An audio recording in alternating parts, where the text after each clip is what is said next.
Welcome, Pewter Report readers, viewers, and listeners to a brand new edition of the Pewter Report podcast brought to you by our friends over at Briar Greaves Insurance. Protecting your assets starts with a company that you can count on. So whether it's auto, homeowners, flood, boaters, or business insurance, there's nobody better in the business to work with than the great people over at Briar Greaves Insurance. For more information about them, visit their website, briargreavesinsurance.com, or give them a call at 813-876-4166. That's 813-876-4166. It's a Pewter post-game show as we are talking about the Bucs suffering their first loss of the season. They fall to the Eagles 31-25. There was a safety on that last play of the game. It was one that looked like it was going to be a blowout at first, especially in the first half. But then the Bucs came alive in the second half with a valiant effort, but were unable to tie the game up late in the game. And the Bucs go to 3-1 on the season. So we're going to break it down and get to many questions, comments, and super chats as well. I'm your host, Matt Matera. Joined with me is live from Raymond James Stadium, SR Scott Reynolds. Scott, what's the overall thought process now with the Bucs losing their first game of the season? Well, this was the tale of two halves, right? The Eagles clearly won the first half. The Buccaneers won the second half, but the problem is the Eagles scored more points in the first half than the Bucs scored in the second half. And Levante David apparently was really pissed off after the game and addressed the entire team, as Baker Mayfield told us. He said, we got to start faster. This is the fourth game in a row where the Buccaneers have not come out and punched another team in the mouth. This team has been a counter-punching team the entire year. We've seen those three fourth-quarter furious finishes in the last 2 minutes. We thought we might have something similar to that again today. Again, this is the year of living dangerously in Tampa Bay because that's how this team has gotten those wins. It wasn't meant to be today. You can't be chasing points from a blocked punt for a touchdown in the first quarter. Yeah. And it seems like they were chasing those points the entire game, trying to get back that play. And I tell you, I don't know. I know the blocking is suspect up front, but we've talked about it. And I swear to God, Matt and Pewter people, I'm sitting there next to Logan Robinson and Adam Slavon on the first punt. And I said, they're going to block this. And sure enough, they did. And Riley Dixon just does this long, slow wind up, and he's got to get these punts off faster. I think he's got 10 blocked punts now, 2 in Tampa Bay in his career. That's not good. So we thought the Buccaneers had found their punter. Part of it is the blocking up front, but he also shanked a punt today too. I don't know. I am not sold on this guy punting the ball at all. I'd like to see them bring in another punter with a faster get off if this team can't block up front. That was a huge turning point in the game, and it just kind of gave the Eagles early momentum. We talked about this on the Pewter pregame show. This felt like a revenge game for the Eagles, and boy, they came out like sharks circling blood in the water, and really took the Tampa Bay in the first half, punched the Buccaneers repeatedly, and by the time the Bucs finally started to fight back, it was too much to overcome against the defending Super Bowl champions. You can't do that. You can't lose the turnover battle 2-0. Really, that block punt for a touchdown makes it 3 turnovers, essentially. You can't do that and expect to win. Each turnover the Bucs had were extremely costly in this game. And I'm with you. I'm counting the block punt as a turn. I mean, they took it for a touchdown. It's as much of a turnover as it can possibly be. It's inexcusable at this point. We're talking about 3 of 4 games. There's been either a blocked punt or a blocked kick. You can't be considered a Super Bowl contender if you're going to have that happen time in and time out. So I don't know exactly what needs to be changed. People are saying they should fire the special teams coach. People are saying that they should bring in a new punter. Special teams has been so wacky because Chase McLaughlin has figured it out. And Cameron Johnson's electric as a punt returner. Yeah. But as far as punting goes, it's an absolute nightmare right now for the Tampa Bay Buccaneers. And every single turnover in this game was so costly to them. The vibes were completely shaken and taken out the wrong way with the blocked punt return for a touchdown. Bucky Irving's fumble, while it did look like his hand was on the ground, and I don't exactly know what the broadcast was saying, ultimately it led to a touchdown for the Philadelphia Eagles with the short field. The only points they put on the board in the second half. And then Baker Mayfield's interception on it was 1st and 10, but almost 1st and goal. Yep. Trying to make the play, should have thrown it away. It looked like it got tipped too because Chris Godwin was a little bit open. Yeah. But as backbreaking of turnovers as you can get, the Bucs had played clean up until today, but the turnovers, really killed them overall. As valiant as it was with this effort, they shot themselves in the foot too much to overcome the Super Bowl champs. You're exactly right, Matt. And when you look at the total yardage, and yardage doesn't win games, points do, right? But 200 total yards from the Eagles. And they did run for over 100 yards. They lost 34 yards on that designed safety where the punter ran out the clock at the end of the game and took a harmless safety. But when you look at what the Eagles were able to do in the first half, we talk about this being a tale of two first halves. I thought that Todd Bowles' game plan was fatal in the first half to come out and do those twists and stunts and essentially bring Yaya Diaby and Hassan Reddick on the inside, trying to get pressure to Jalen Hurts and get to him quickly by stunting his ends inside and then looping his tackles around on the outside. The problem is when you weren't getting to Jalen Hurts, he was escaping outside. And who do you have in contain? You've got Vita Vea and Greg Gaines trying to contain Jalen Hurts. And Hurts was able to scramble for 40 yards in the first half. And that was just a bad game plan, bad execution by the Buccaneers. But by the first half, the Eagles had 201 yards of total offense. They finished the game with 200 yards of total offense. So that speaks to the second half domination by this Buccaneer team.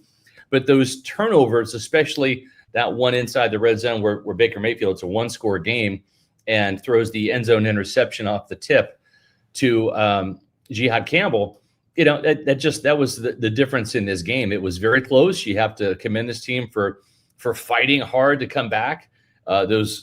They needed some quick scores in the second half. They got them with the 270-plus yard touchdown throws to Emeka Egbuka and Bucky Irving that shows the electric quick strike ability this team has to put points up in a hurry.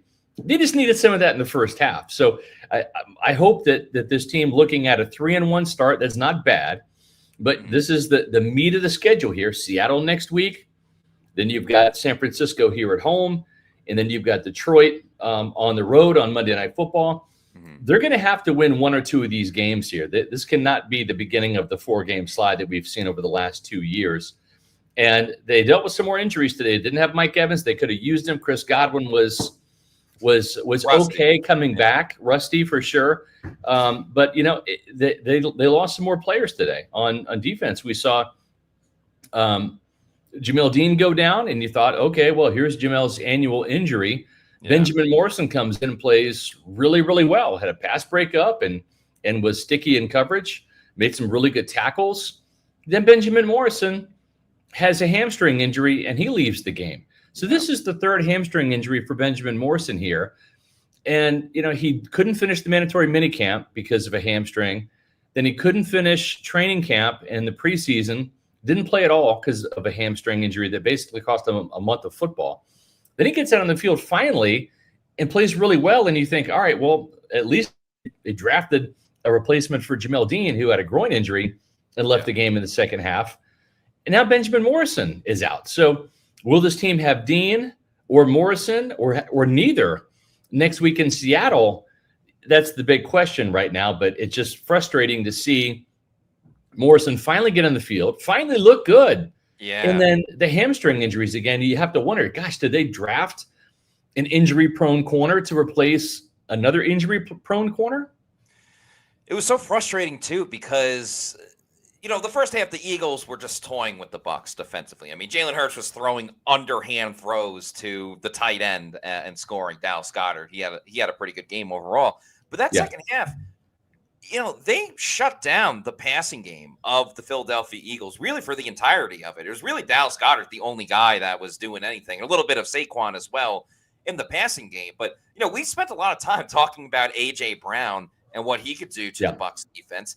And he was a non-factor. He had 2 catches for 7 yards in the whole game. Exactly. Devontae Smith didn't do much either, 2 for 29. So, the combination of the safeties with Antoine Winfield Jr. and Tyke Smith, but then certainly Zion McCollum, Jamel Dean up until getting injured, and Benjamin Morrison up until getting injured, did a really, really good job in terms of limiting all of the Eagles' weapons and wide receiver. It was too much of the Jalen Hurts show in the first half. And then on top of the injuries of the players you just mentioned, Greg Gaines left the game with a pec injury, and pec injuries seem to be a huge issue. That's not good. Tampa Bay defensive tackles. Hassan Reddick left the game as well. He was questionable at one point. So the Bucs are finding injuries everywhere.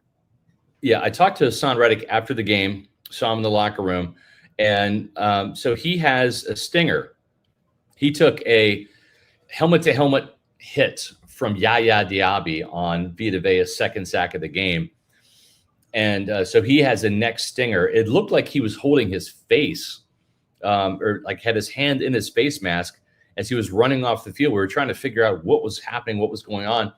He never really went into the concussion protocol, I don't believe. But it's a stinger. He said he's feeling better. He hopes to work through it and hopes to play next Sunday in Seattle. We saw Lane Johnson play through a stinger, the Eagles' right tackle today. So hopefully Hassan Reddick can do the same thing. Had some really good plays in this game. Tackle for loss, several tackles, was close on a couple sacks.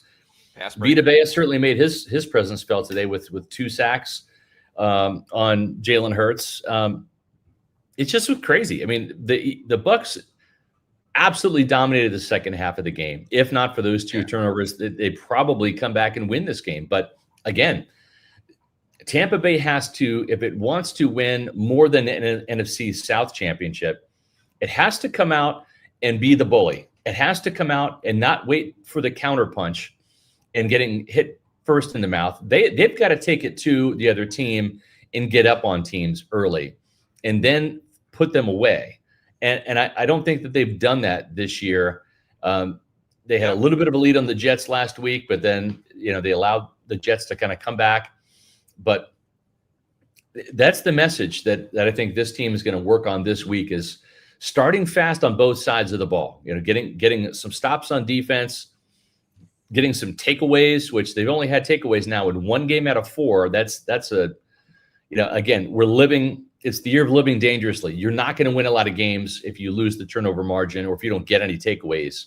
And that's something that the Bucs have to start capitalizing on, is getting those opportunities and cashing in on them. They need to somehow find a way to bottle, especially defensively, even though you do want more turnovers. Agreed there.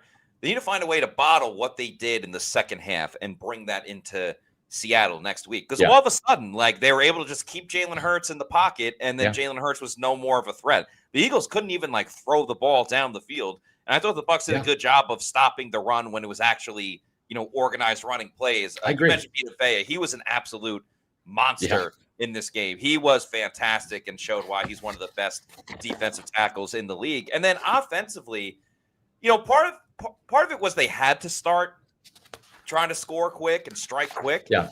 But for a while, it felt like the Bucs were afraid to go deep down the field. And I get it with this new offensive line and some new guys on the right side. But nothing came easy in the passing game today.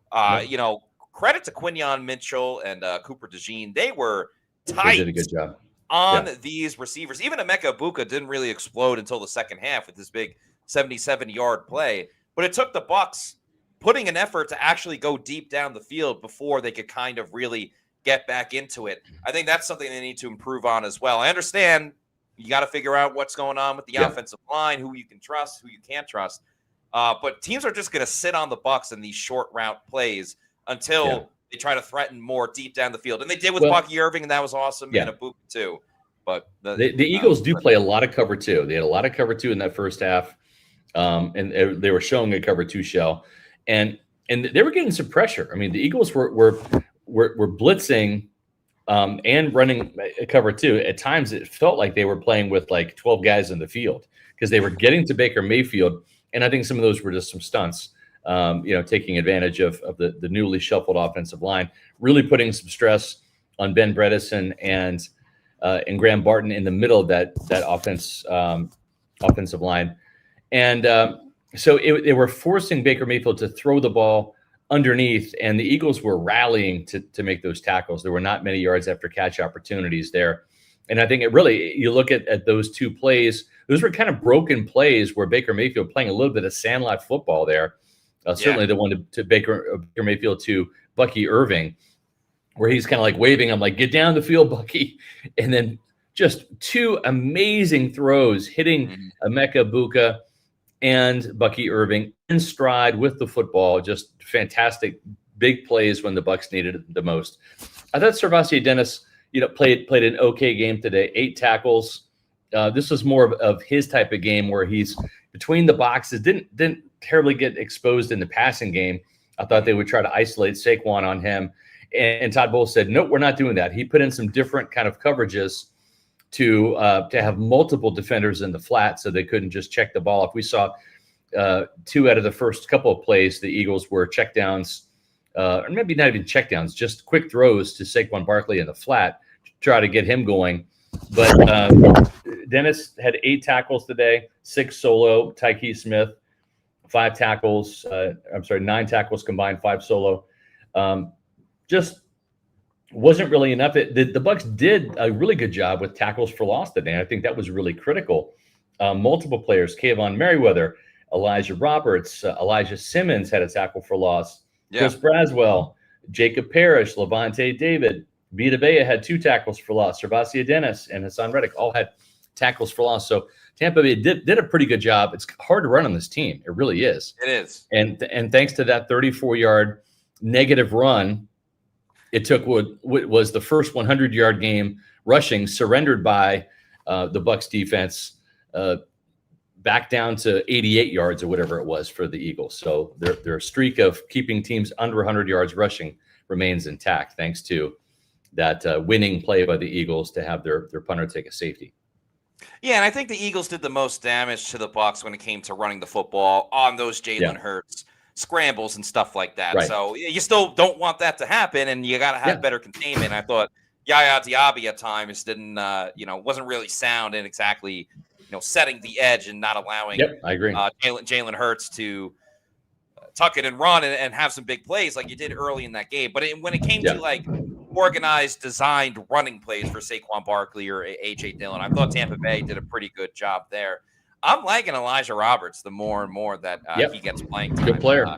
He's been involved. You might have to play more now with the Greg Gaines situation. Yeah. But I still have a lot of confidence in this defensive line for Tampa Bay when it comes to stopping the run. You'd rather have Kalijah Cansey, but as long as Vita Vea is still in there, they're gonna have a pretty good show of it week in and week out. Yeah, and at least Logan Hall was able to play as well. So at least you have him. Elijah Roberts, the pectoral injury doesn't sound good with Greg Gaines. That's never really what you want to hear. If you're a defensive lineman, a pectoral muscle injury, a tricep, a bicep, those are usually kind of season-ending injuries. Let's hope that's not the case. But they also lost Jason Jones, one of the practice squad defensive tackles, on Thursday to a biceps injury. He's out for the season. So all of a sudden, defensive tackle getting a little thin. The Bucs do have some players. I thought Elijah Simmons did a pretty good job today, and he's a good scheme fit for what they like to do. He had a nice tackle for loss at the end of the game. So we shall see.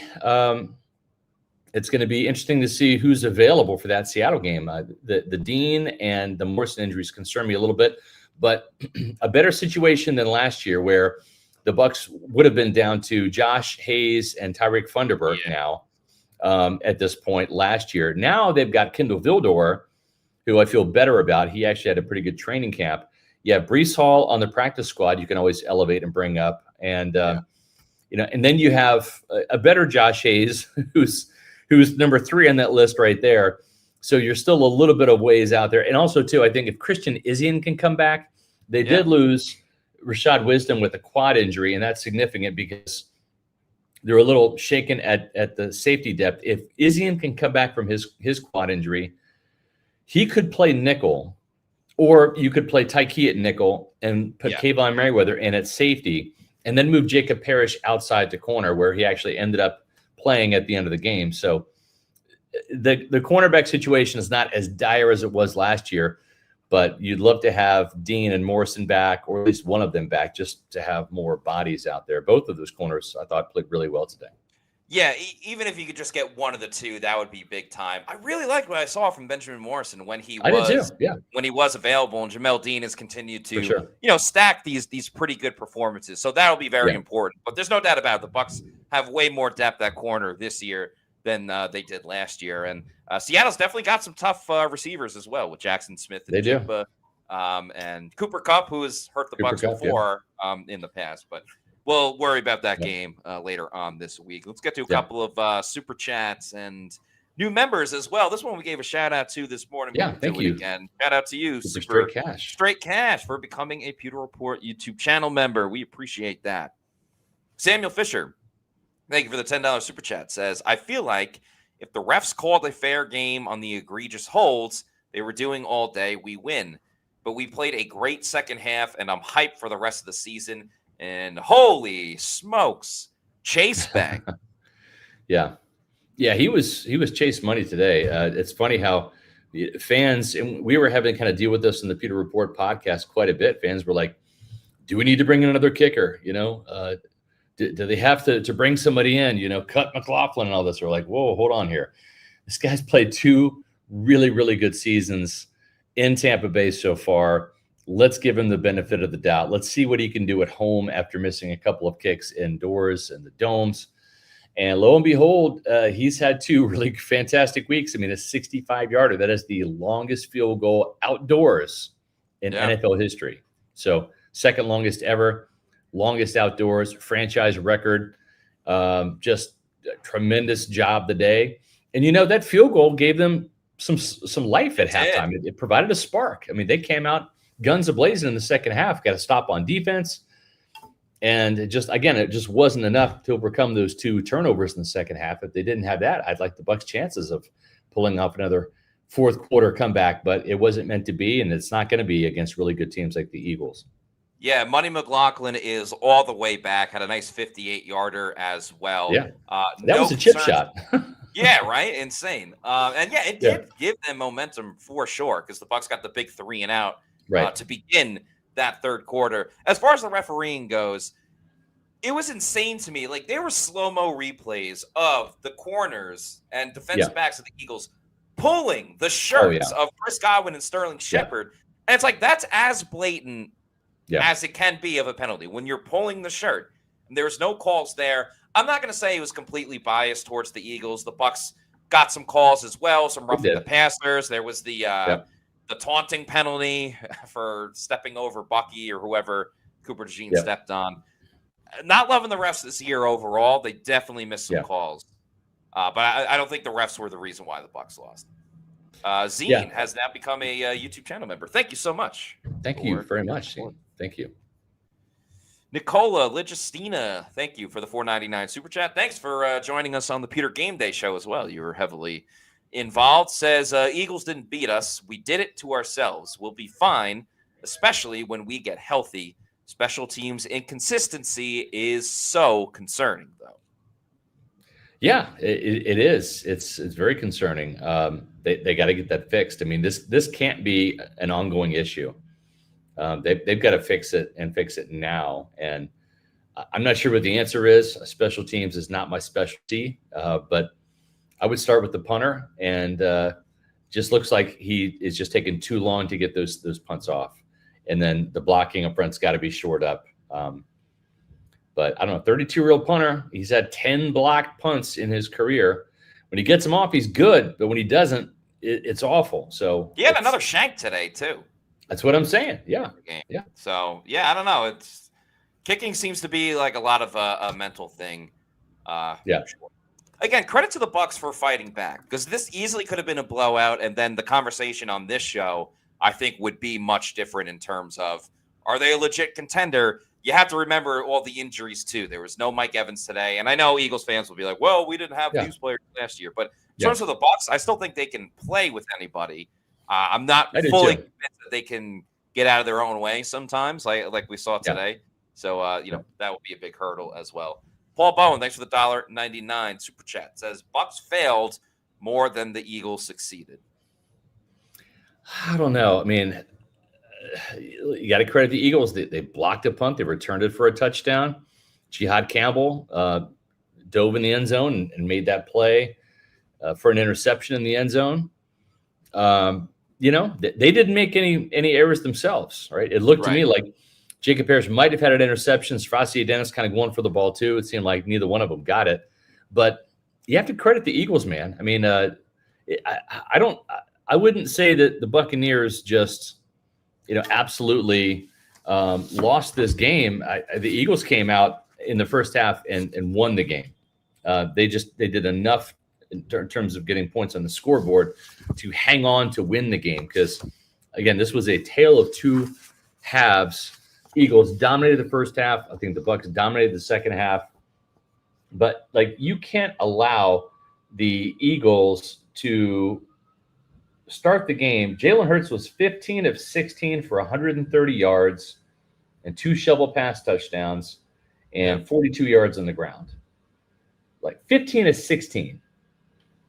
You can't let your opposing quarterback, get off to a hot start like that. So that's not just the Buccaneers not playing well. That's Jalen Hurts playing exceptional football. He did everything right today in the first half. And the Eagles never opened the door for the Bucs. Yeah, there were some of the big plays where the Eagles could have had better defense and not allowed the big play, but there was never the big turnover. There was never the big spark for the Bucs from the defensive side. They did get to Jalen Hurts, but it always ended in a punt. And when you get a close game like this, the Eagles were kind of on cruise control in the second half, which allowed the Bucs to get back into the game. But at the same time, there was never a chance where, the Bucs have the ball, they can win it if they score on this drive. It was at best they could tie it. And, as we've said all week, Jalen Hurts does play his best football, I think, in crunch time and in the big games.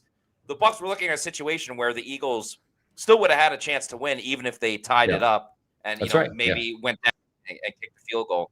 You just can't give teams opportunities. Even as bad as the Eagles were in the second half, they capitalized on a touchdown on that one play.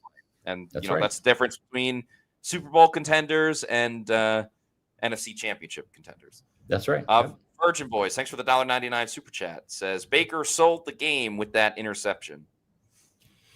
Yeah, I'm sure it's one he'd love to have back. You're down there inside the 10-yard line, and you can't, you can't put the ball in harm's way. You just can't. You've got to protect it, live to fight another day. And we've seen Baker Mayfield make a bunch of hero plays this year. He made a hero throw, kind of threading the needle in there to Emeka Egbuka. And when you play with fire long enough, you're going to get burned. And I think that a little bit of that happened today. Again, you live with the hero plays because Baker is ultimately your hero, but he's not a flawless hero. Sometimes when you try to be hero, you end up not being the villain, but you don't save the day. And I think that's kind of what happened on that particular play. As much fun as Baker is, there's still a touch of recklessness to his game overall. I mean, he nearly had an interception with Cooper DeJean. That was when Tristan Wirfs got in the big fight after and his helmet got ripped off.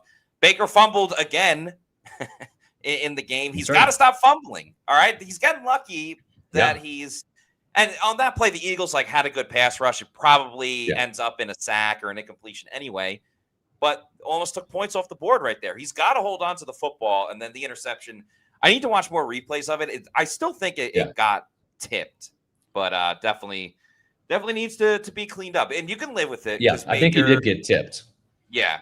But at the same time, though, he's got a guy right in his face with his hands up. And, again, it was a little too much of a hero play attempt there by Baker.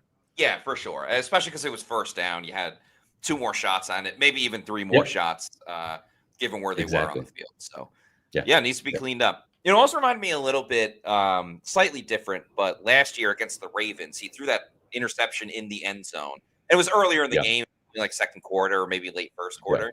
I don't know. I had that same feeling. It was a different type of thing, but I don't know. Bucs Basement, thanks for the $5 super chat. Says, I don't know what needs to be done, but they've got to fix special teams. Dixon is a problem. This was always a loss. Just avoid going 0-4 down the stretch. Yeah, I mean, he's a veteran. I think this team is going to give him the opportunity to continue to work through it. We saw them do that with Chase McLaughlin after misses the first couple of weeks. So I know this is 2 blocked punts. It can't happen again. If it does happen again, I do think that that we might see some changes, but I don't expect something to happen this week. They're going to work to fix it. Todd Bowles said that's essentially priority number 1 is getting this fixed. It can't happen again. So they need to get all this stuff out of their system right now. While they're 3-1, they're winning. They're winning despite of this, but this is not a recipe for success sustained throughout the season. It just isn't. It's got to get fixed. I just how many more block kicks do we need to see before something gets changed? Yeah. Right.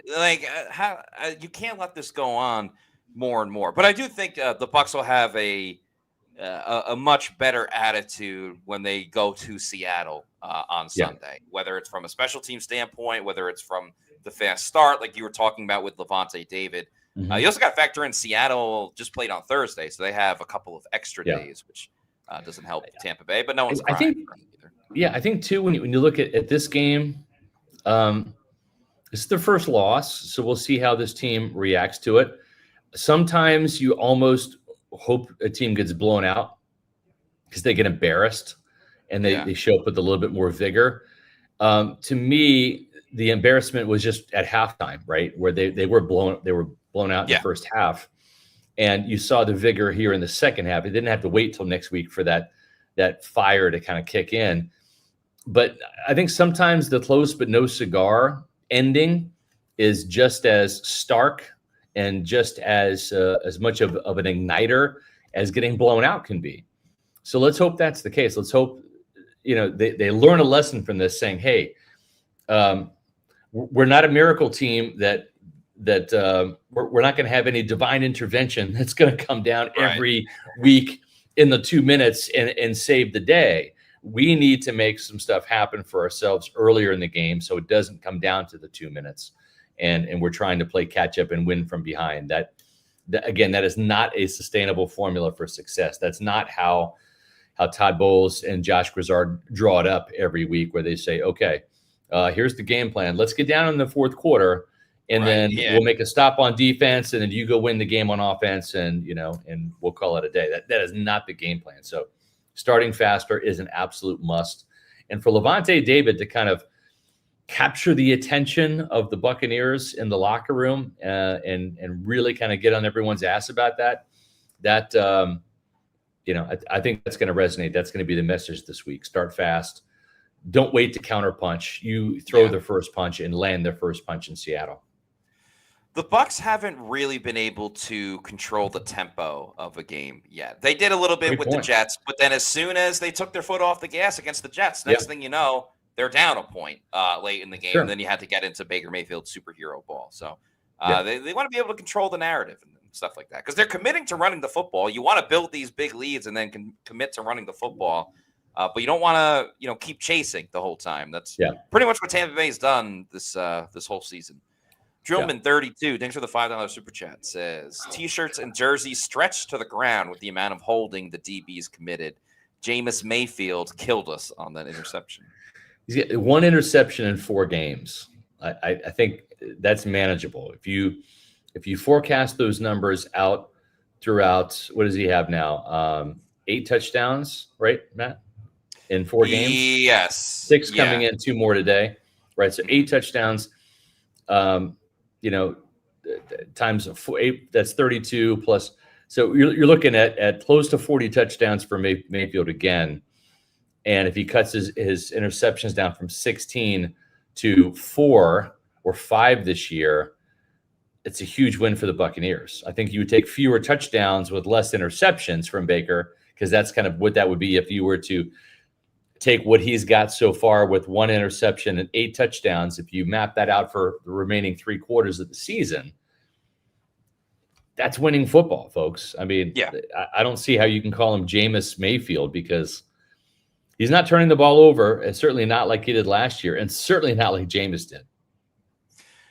Yeah, I know I said Baker is reckless, but he's not as reckless as Jameis. And there's a lot more good than bad with Baker and the plays that he's made, where Jameis the good and the bad, they canceled each other out. And the Bucs weren't winning. They win with Baker Mayfield. It's proven. And it's not exactly apples to apples. It's certainly, there's been more talent with this current team and stuff like that.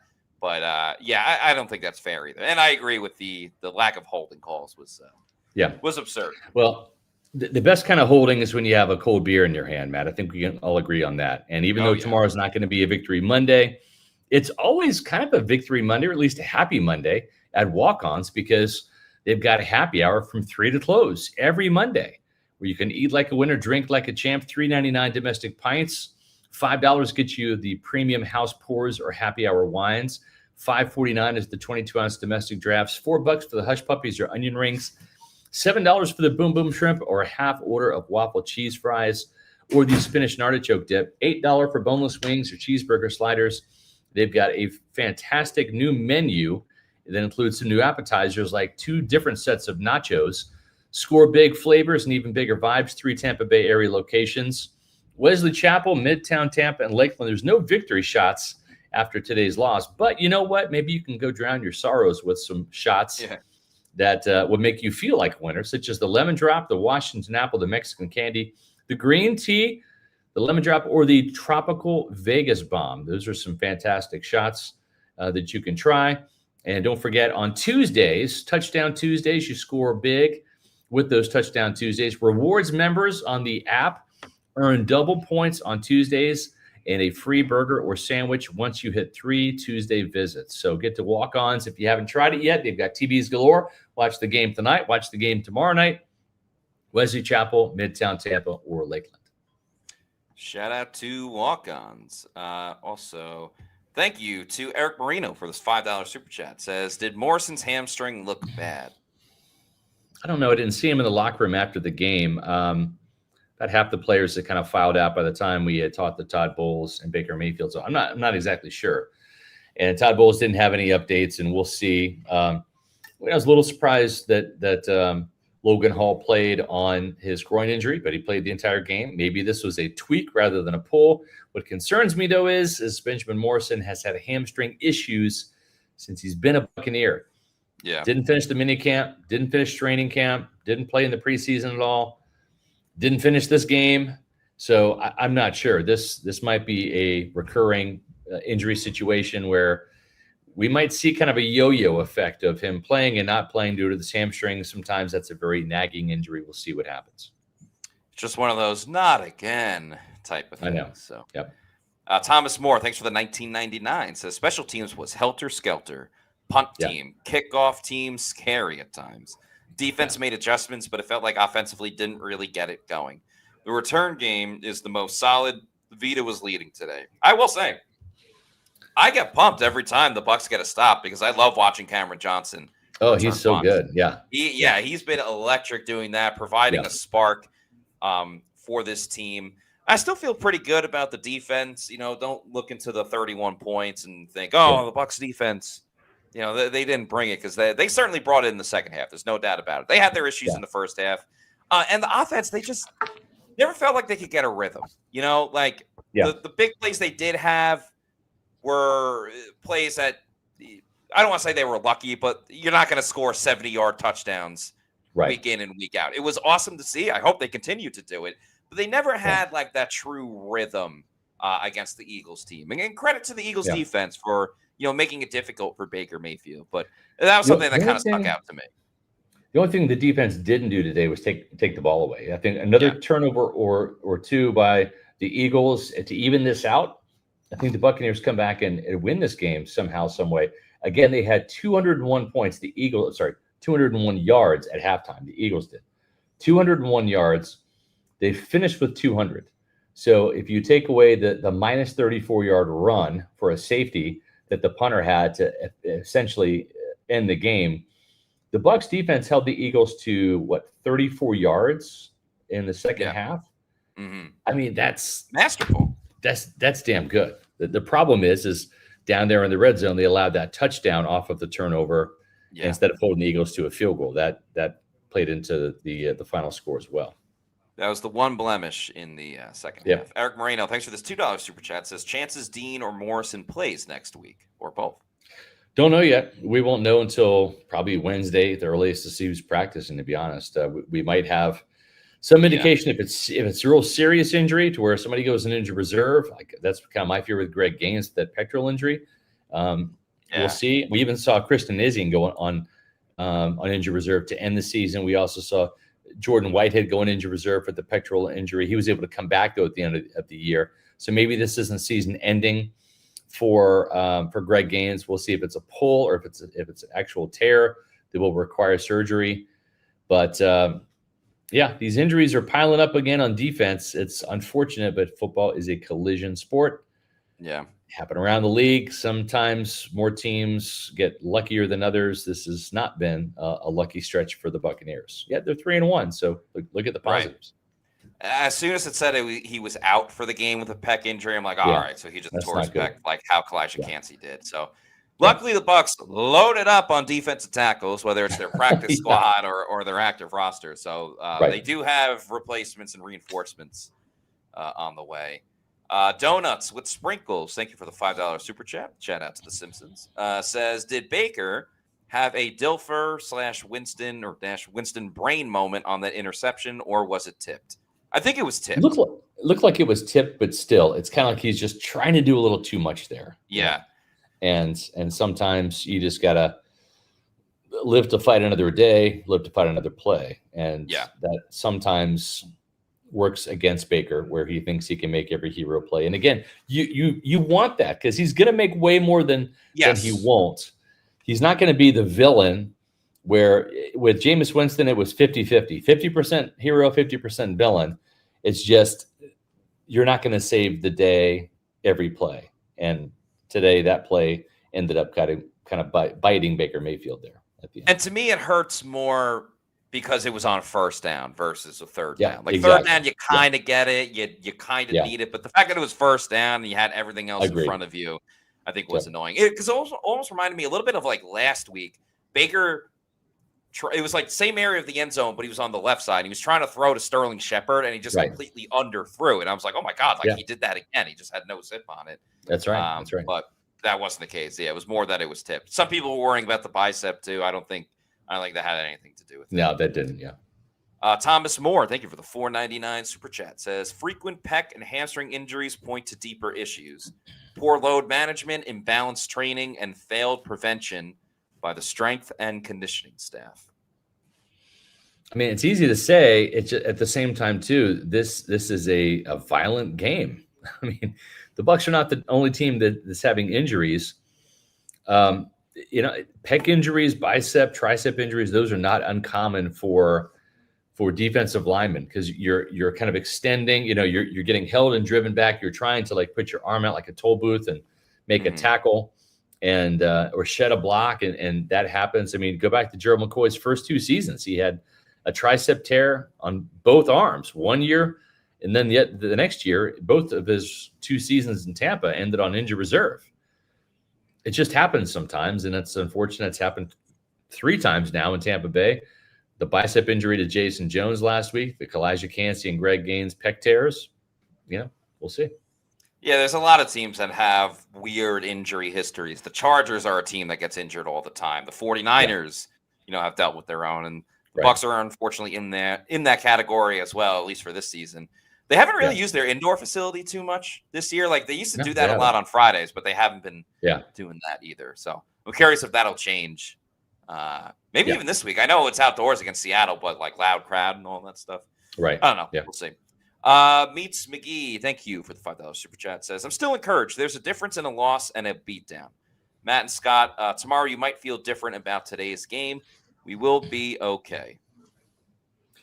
I hear what you're saying, but I think we got a pretty good handle on this game. It was 2 starkly different halves. One controlled by the Eagles early, and then the second half was dominated by the Buccaneers. If not for those takeaways by the Eagles defense, giveaways, whatever you want to call them, by the Bucs offense, it might be a different outcome. You might be looking at 4 furious finishes by the Buccaneers and a 4-0 Buccaneer team. It just wasn't meant to be today. Because you got to win the turnover battle against good teams. And the Eagles right now, they're 4-0. They're not even playing their best football, to be honest. They're not, which is it wasn't like the Eagles came in here and destroyed the Bucs by rolling up 500-600 yards of offense and just dominating from start to finish.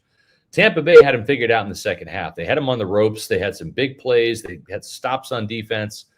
It seemed like the Eagles were trying to kind of run the clock out a little bit and skate out of here with the win.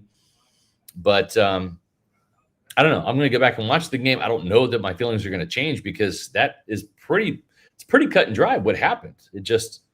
They got off to a slow start, and you can't spot a team a 24-3 lead and expect to come back and win against a good football team.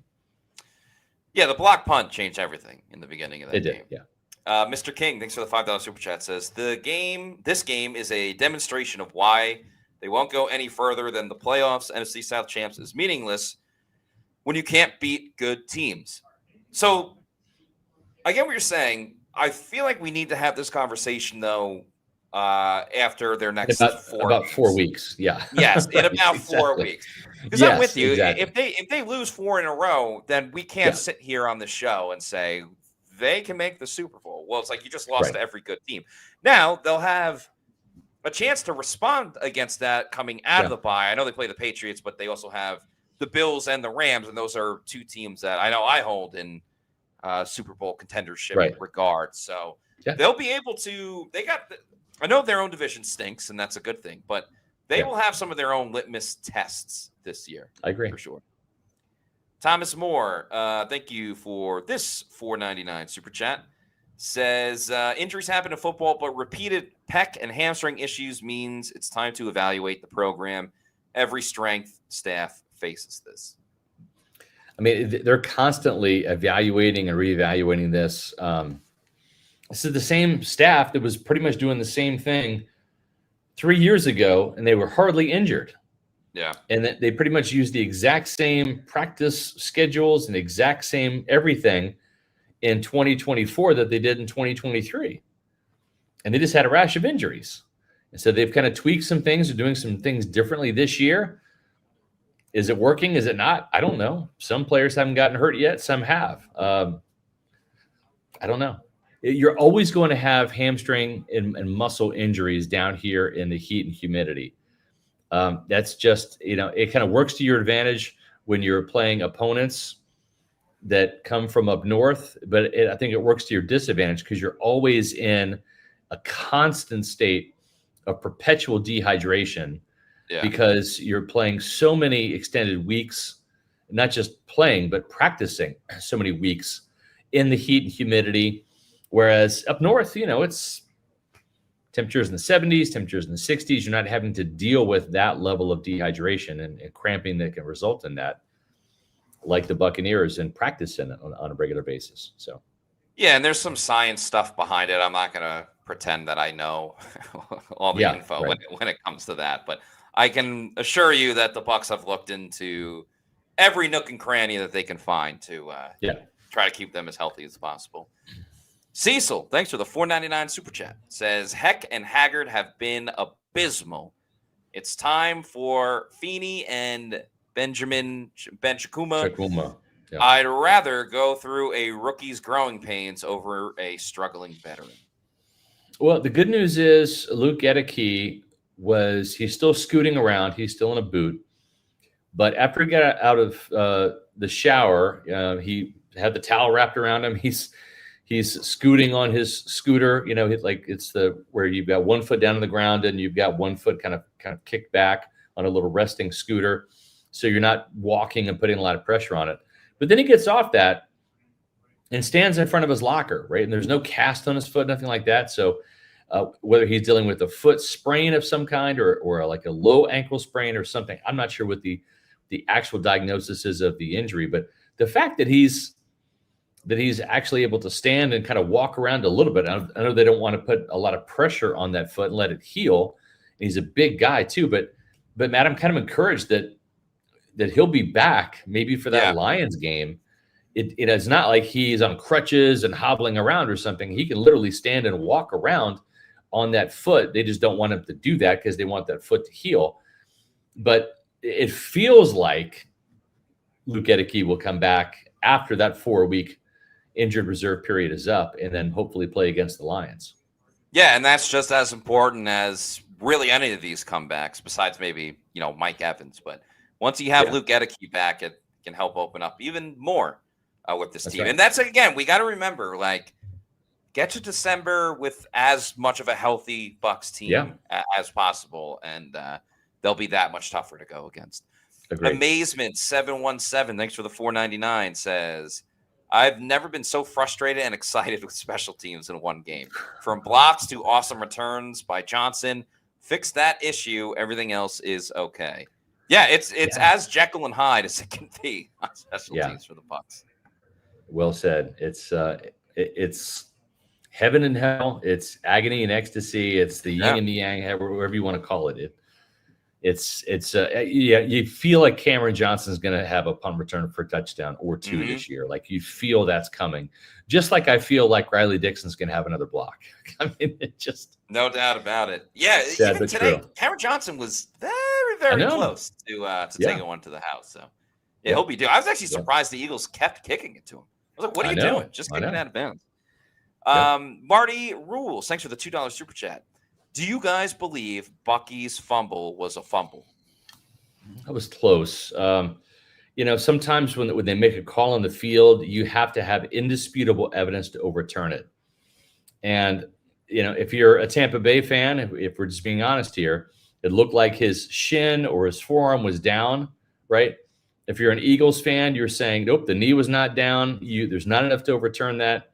So that's the thing. When you have a gray area replay, the tie is going to go to the call on the field if it looks like a tie. And I think that sometimes is kind of the get out of jail free card for refs who don't want to have to make a tough call.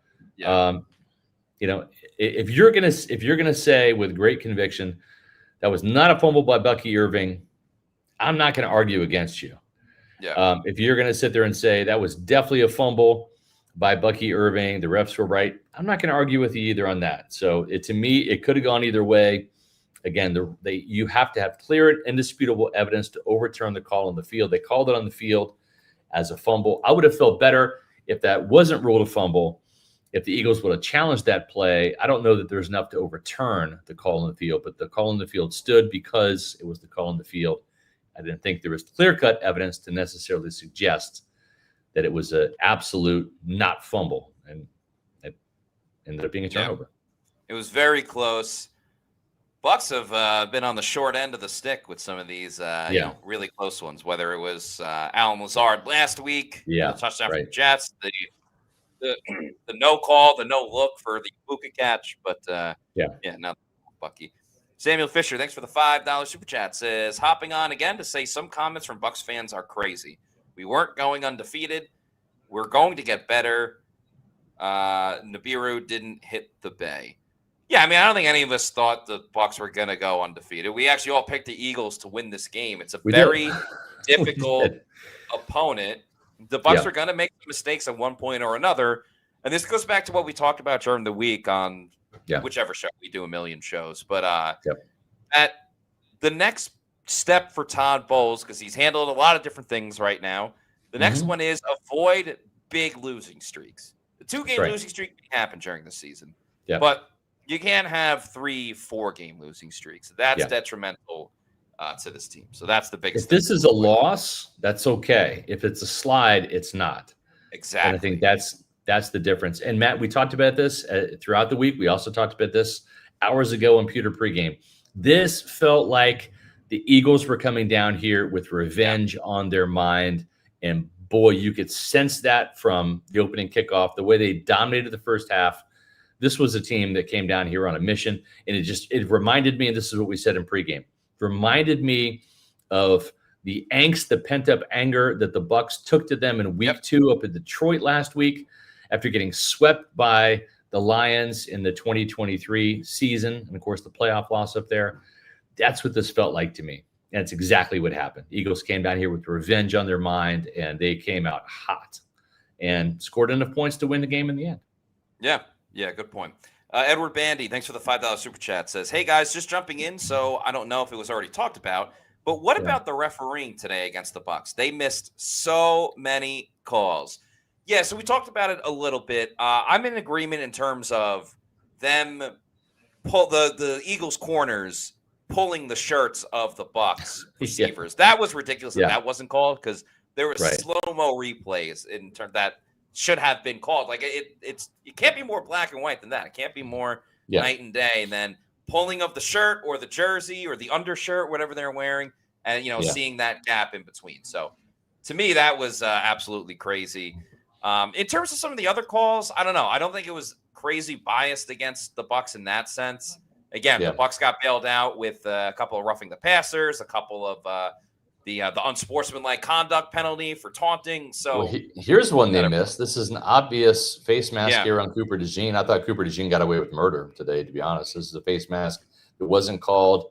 But you know what, Matt? You were here to witness last week some legit flag football, an overly officiated game. And quite honestly, I would rather see a game where they just let them play like this and hope that it kind of balances out a little bit, rather than such a grab happy yellow hanky game like last week. That was awful football to me. That was poorly done entertainment by the NFL. 12 flags in the first 18 plays. I mean, I don't want to ever see that again. So if you're asking me, because listen, the officials are going to screw up every game. That's just, they're humans and they're not very good at their job, generally speaking. Which one would I rather have? I'd rather have some missed calls that I complain about than have a ticky-tack, overly officiated game where there's no rhythm and flow. The momentum for either team or both teams comes to a screeching halt over and over and over again. And then you've got some egregious things like when the ball is rolling along the ground for the Alan Lazard, and they say that's a touchdown. So if you're asking me, would I rather have last week's poorly officiated game or this week's? I'll take this week's every day of the week over what I saw last week. Completely agree. I can't get to the point where I'm watching a game and it's like, oh, nice play, but like it's not going to count, right? Because there's a penalty. I can't deal with that. Drillman32, thank you for the $5 super chat, says, I only meant him not throwing the ball away. Talking about Baker Mayfield. Replay shows Shepard being held and tackled in coverage. Every game is a chance to win with Baker. Yeah, Baker's going to help the team more than he hurts the team. It seemed like there should have been a penalty there with the defender on Sterling Shepard. It wasn't the case. TJ Smith, thanks for the $1.99 super chat, says, Bucky's shin was down, terrible officiating. Yeah, we kind of already went through that in terms of refs want to save their own ass on that one. He's 813. Thank you for the $10 super chat. Says, I just see this as a loss to the better opponent at the moment. Lots to learn from once they watch the film. Man, DeJean and Mitchell were playing outstanding coverage today, even with the holds. Yeah, they're good corners. I talked to Tyke Smith after the game. We were walking out of the locker room. He wasn't happy today because his Bulldogs lost to Alabama last night in Athens. So he kind of had a shitty football weekend. But I said, hey, you know what? I've seen this before. You lose the Eagles in the regular season and you get them back in the playoffs, right? And of course, I'm referencing the 2002 Super Bowl season that I don't even know if he was around for. Probably wouldn't even born for that. But he's like, we'll get him back in the playoffs. So, sometimes, in the story of two teams, it's unfinished business. And I think the Bucs have some unfinished business against the Eagles. I'm sure they would love a rematch with them next week, but it's not going to come until January. And you got to earn the right to be there, right? And then if you're lucky, you see them again, whether it's down here, whether it's up there, and you get another shot. But right now, you got to, again, not let a loss turn into a slide, and that starts next week in Seattle. And hopefully a playoff rematch looks the same way, the same year that the Bucs played the Eagles in the postseason, which was a lose in the regular season, and then beat them in the playoffs. Lose the battle, win the war, as they say. Seth 0304, thanks for the $5 super chat, says, obviously unfortunate that we lost. Those turnovers were really bad, but we saw quite a few flashes of a Super Bowl caliber team. Hopes are high. I mean, listen, this team is not going to quit. This team is not going to lay down. I mean, there is a lot of fight in this team, and it was a very fun game to watch. I mean, It was. The Bucs are the most entertaining team in football. They are. Those 70-yard strikes that Baker Mayfield threw were electric. The sacks by Vita Vea in the second half. They got some big-time stops. This was a physical game. It just got too little. It just was too lopsided in the first half. If they would have done more in the first half to kind of stem the tide a little bit, then maybe this is one of those. Maybe it's the fourth fantastic finish for this team, and they're 4-0, but it wasn't. The lesson learned there is start faster. Don't put yourself in these situations where you have to come from behind every week. That's the thing. Let's get back to the blowouts that we saw last year against the Chargers, against the Giants, right? Even the second half where they just demolished the Saints. They didn't start the best in those games either. They were able to pour it on, but getting off to a better, faster start will be critical for this team and learning how to win and not having to put themselves in such a pickle in the fourth quarter. That's next for them. Josh Lewis with a $2 super chat. Thank you. Says, clock didn't stop when Baker Mayfield ran out of bounds. Why? I'm not sure what play you're talking about there and what. Yeah, I don't know either. Also, the TV broadcast, the Fox, like they didn't have the time up for like half the game. Like the score bug was messed up for whatever reason. I don't know how the hell you do that when you're like $1 billion media company and this is the fourth game of the season and it's with your number one broadcast. I don't know. This is an NFL press box and the effing Wi-Fi up here absolutely blows during the games. Okay, seriously, it's just awful. Second week in a row, we're trying to work. Thankfully, we can actually do a podcast here because there's nobody in the stadium left. Right. So I guess there's enough bandwidth for me to do the podcast here from the stadium. But it just like, I don't know if there's something happening with Raymond James Stadium or what. But if the clocks were working inside the stadium, so I'm not sure what was up with Fox. But Raymond James Stadium did not pass the muster test when it came to Wi-Fi today. Incredibly slow once again. Embarrassing for an NFL stadium to be this bad in terms of Wi-Fi, where no one in the media can like do simple things like tweet from the press box or download pictures or access the internet. Just horrible. But I digress. The IT team probably need to get called again over at RJ. So, all right. Well, that's all the super chats we got for tonight's show or this afternoon's show. We are going to have another show tomorrow at 4:00. Right. So we'll be right here with roll call. Yeah, with roll call. We'll be kind of recapping again, thinking a little bit more about what happened in this Bucs game. We'll have injury updates as well, see who's in, who's out, who might be available for Seattle. And we'll keep it rolling. It was a tough loss today for the Bucs, but season's not over. They still have a whole lot ahead of them. So if you're not already doing so, please make sure you're following us on all of our social media on X, Facebook, and Instagram. We're at Pewter Report. And our YouTube channel is Pewter Report TV. Please like and subscribe. Leave a comment on this video as well. What you thought about the game, biggest takeaways, all of that good stuff. So that'll do it for us on today's show. For Scott Reynolds, I'm Matt Matera saying thanks everyone for watching. We'll see you tomorrow for another edition of the Pewter Report podcast. Out.